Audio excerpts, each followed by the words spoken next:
TWR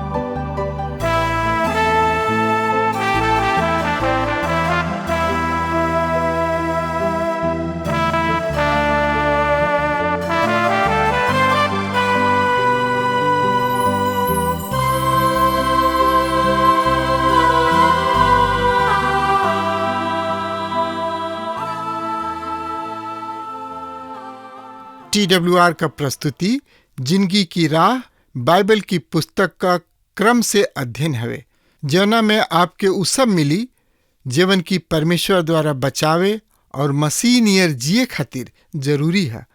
Bible ए बात के बुनियादी रूपरेखा के भी साथ रखेला कि एगो विश्वासी के दूसरे के साथ कैसे जिए के बा, जे यीशु के पाछा चलेला। कृपा करके देखी सुनी ताकि परमेश्वर आपकी जिंदगी का रास्ता बतावस। ऐसे पहले कि वचन सुनी एगो आत्मिक सुंदर गीत।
हाँ मित्र, दानियल 10 से 12 अध्याय में एक ही दर्शन के विषय में वर्णन बा। ऐसे 11 अध्याय 10वां अध्याय से जुड़ल भाग है। ये बहुत ही महत्वपूर्ण यानी कि खास अध्याय है, काहे कि एकरा में 70 सप्ताह के विषय में कुछ महत्वपूर्ण बात पावल जाता, जौना के संबंध दानियल के लोगन से बा। एकरा में 3 या 4 गो राष्ट्र प्रतीक भी पावल जाता, जौना के संबंध यानी कि रिश्ता मूरत से बा। ए अध्याय में सबसे महत्वपूर्ण यानी कि खास बात ई बा कि जौन स्वर्गदूत प्रार्थना के जवाब में दानियल के पास आवत रहले, ओकरा के शैतान बिगाड़त रहे। भविष्यवाणी में 2 गो राष्ट्र के नाम बा। ई नाम फारस, यूनान ह। ई अध्याय के एगो बहुते बड़ योगदान ह, जौन की ई नया नियम और पुराना नियम के बीच एगो पुल के काम करता। ये दोनों नियम के बीच के समय के शांत समय कहल जाता, जबकि यदि ठीक से विचार कल जाओ तो ऐसा नहीं खे। एक ही अवधि एक ही समय में इस्राएली सीरिया और मिस्र दोनों के द्वारा सतावल गइल रहन। ई दोनों राष्ट्र एक दूसरा के चेतावनी देत रहले। फलिस्ती ये दोनों के बीच में रहे। यही समय में अंतियोक एपिफेनेस अइले, जौन की भविष्य में ख्रिस्ट विरोधी के प्रतीक रहा। ई सेल्यूकस के परिवार के एगो सदस्य रहन। उ यहूदी सबके सतावे वाला भी रहन। उ यहूदी इतिहास के नीरो कहल गुलन। ए अध्याय में बहुत ही महत्वपूर्ण भाग बा, जौन की इतिहास और भविष्यवाणी के भाग में विभक्त बा। ऐतिहासिक रूप में आवे वाला दिन के भाग ह। याद रखी कि ई आवे वाला भविष्य के बारे में लिखल गोइल बात रहे, जौना में से कुछ बात पूरा हो चुकल बा। ए 11 अध्याय में हमनी के दर्शन के जारी रखे के वर्णन हम पाइना। एगो बात के ध्यान दी यानी कि राखी कि भविष्यवाणी के संबंध दानियल के लोगन से बा। ऐसा समय में ई लोग बहुत ही कठिनाई के सामना कइले। त एकरा बारे में और ज्यादा से ज्यादा जानकारी खातिर रुआ आपन पवित्र शास्त्र बाइबल हमरा संगे निकाल ली। दानियल नबी की किताब 11 अध्याय के 1 पद इस तरी से साफ साफ बता रहा बा। और दारा मादी के राज के पहला बरिस में हम उनका साथ ऐसे खड़ा होइनी कि उनका के हियाव और बल दही। मित्र, यहाँ पर बोले वाला स्वर्गदूत हवे और ई 10वां अध्याय के ही अलग भाग ह। 10वां अध्याय से जुड़ल भाग ह। ई स्वर्गदूत गैब्रिएल रहल हुई हैं। हमने के ओह दूत के नाम नेके बतावल गोल। याद करी कि दारा के राजकाल में दानियल के सिर के मांद में ढकेलल गोल रहे। उ उनका के बचावे चाहत रहन, लेकिन अपना खुद के कानून के कारण ना बचा पौले। उ परमेश्वर के ऊपर छोड़ दिले।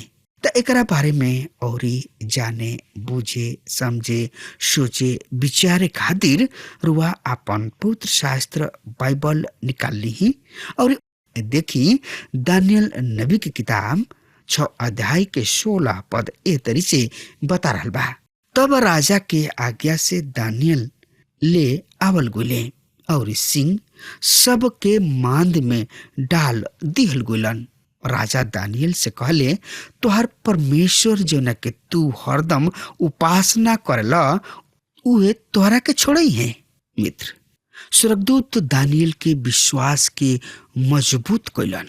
मित्र, दानियल नबी की किताब 6 अध्याय के 22 पद में एह तरी से लिखल बा, ऐसे कि हम अपना परमेश्वर के सम्मुख निर्दोष पावल गोइनी। ऊ आपन दूत भेज के सिंह सब के मुंह के बंद कर दिहले और ओहनी के हमार कोनो हानि ना पहुंचौले।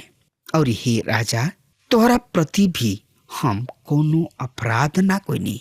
आई अब हमनी के एकरा बारे में पढ़े, सुने, समझे और सोचे विचार खातिर वह हमरा संगे पवित्र शास्त्र बाइबल में निकाल ली। दानियल नबी की किताब 11 अध्याय के 2 पद इस तरी से एकरा बारे में बता रहा बा। और अब हम तोहरा के सच्चाई बतावतानी।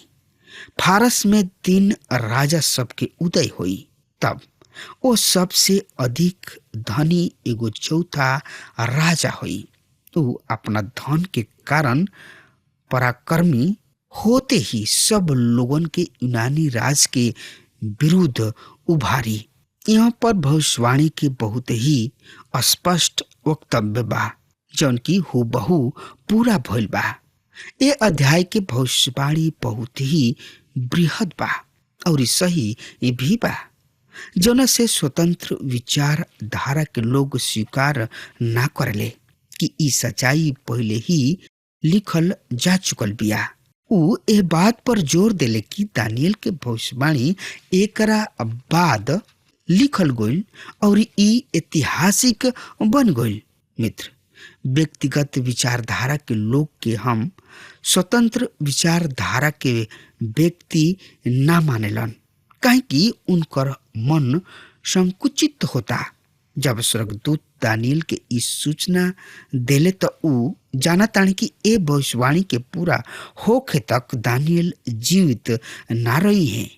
ई साफ बा कि ई प्रभु के सेवक सब के खातिर उनका कठिन समय में, कठिन परिस्थिति में प्रोत्साहन के खातिर लिखल गइल, जना में बहुत ही कठिन समय के वर्णन कइल गइल बा।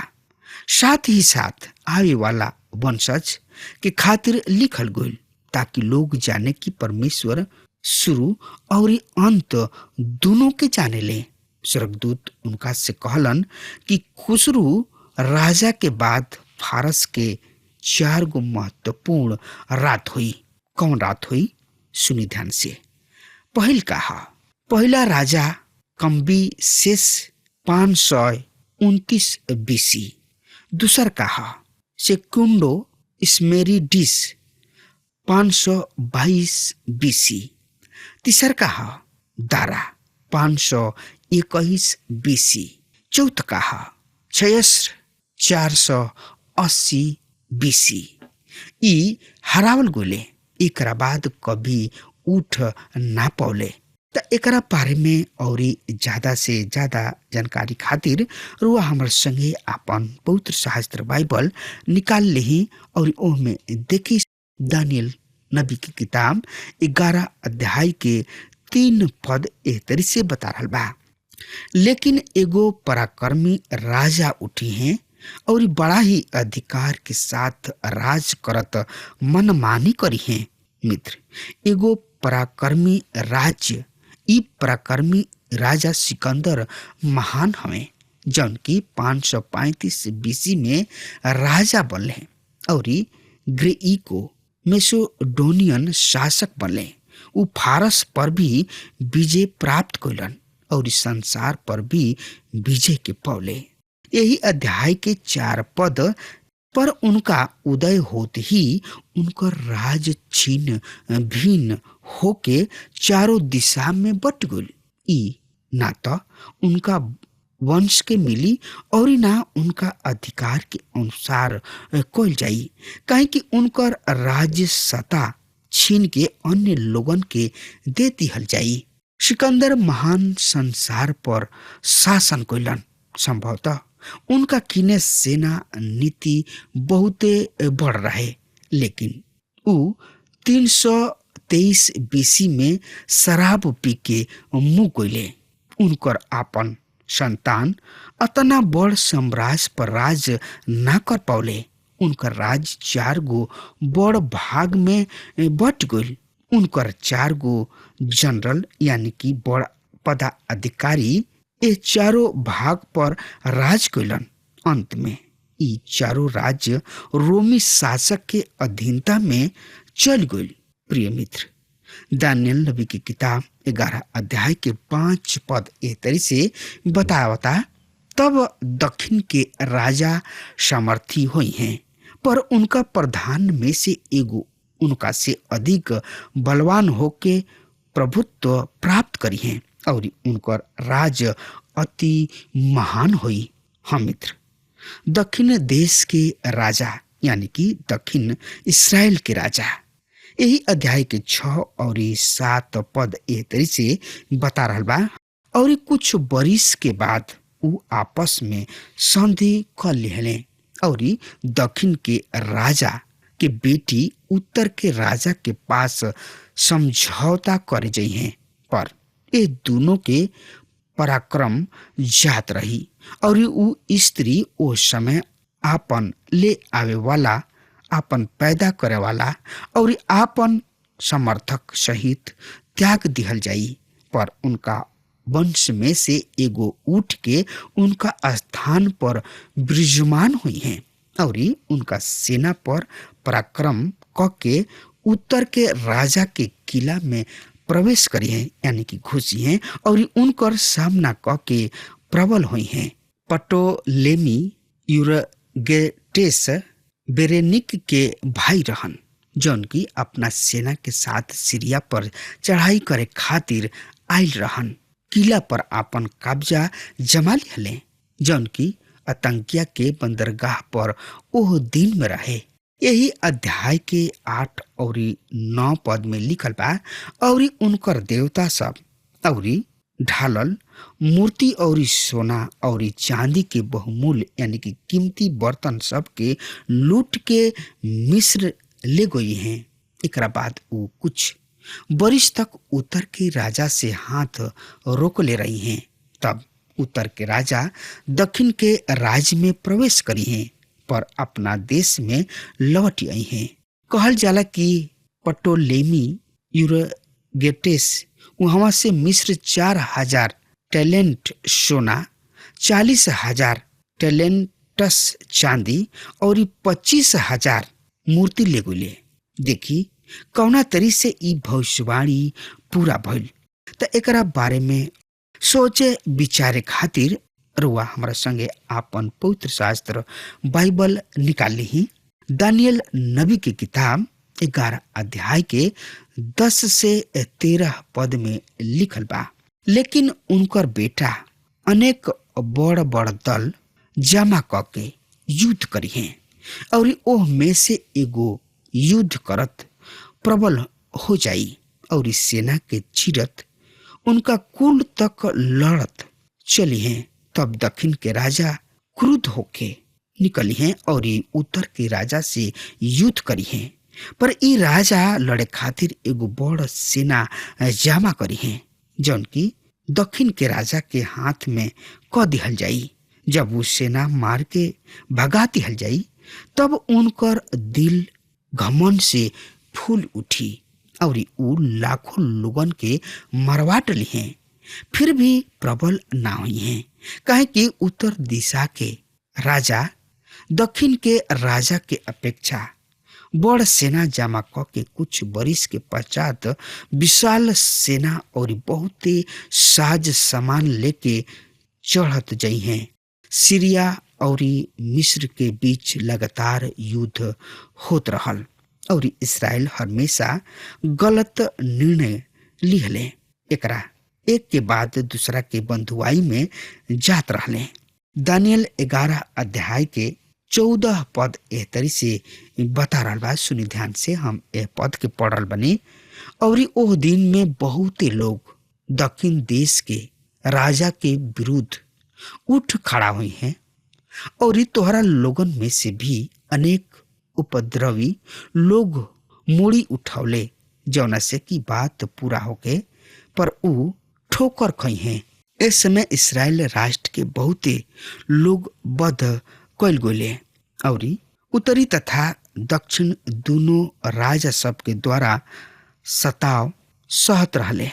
अगर हमार बात रुआ तक पहुंच रहा बा तो आज वे यही घड़ी प्रभु यीशु मसीह के चरण में आई, कहे कि प्रभु यीशु मसीह महान हमें, उहे मुक्तिदाता, उहे उद्धारकर्ता हमें। ऊ रुआ के हर समय हर वक्त आपन दोनों हाथ फैला के बोला रहल बने, रउर नाम धो के बोला रहल बने।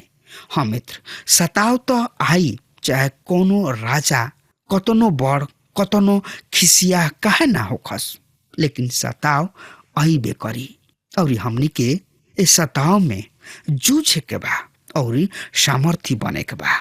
काहे कि प्रभु ओ सताव के सामना कोइले, ओ सताव से लड़ले। ऐसे हमनियों के ओ सताव के सामना करे के बा और विजय हासिल करे के बा, जैसे प्रभु यीशु मसीह ओ कलवरी के क्रूस पर विजय हासिल कोइले। हाँ मित्र, अब हमार समय खत्म हो रहा बा। तब तक खातिर रुआ हमरा के आज्ञा दी। परमेश्वर रुआ के बहुते आशीष देस। आमीन। हमके विश्वास बा कि ई कार्यक्रम आप सब खातिर फायदेमंद सिद्ध भइल हुई। हम चाहतनी कि आप सब अपन अपन आशीष हमरों से बांटी। अगर आप सबके लगे बाइबल से चाहे आपकी निजी जिंदगी से कोनो सवाल होके, चाहे कोनो समस्या खातिर प्रार्थना करावे चाहतनी, तो हमारी फोन नंबर पर जरूर संपर्क करें। परमेश्वर आप सबके बहुत आशीष प्रदान करें और आज का दिन आप खातिर सुखद बनावे।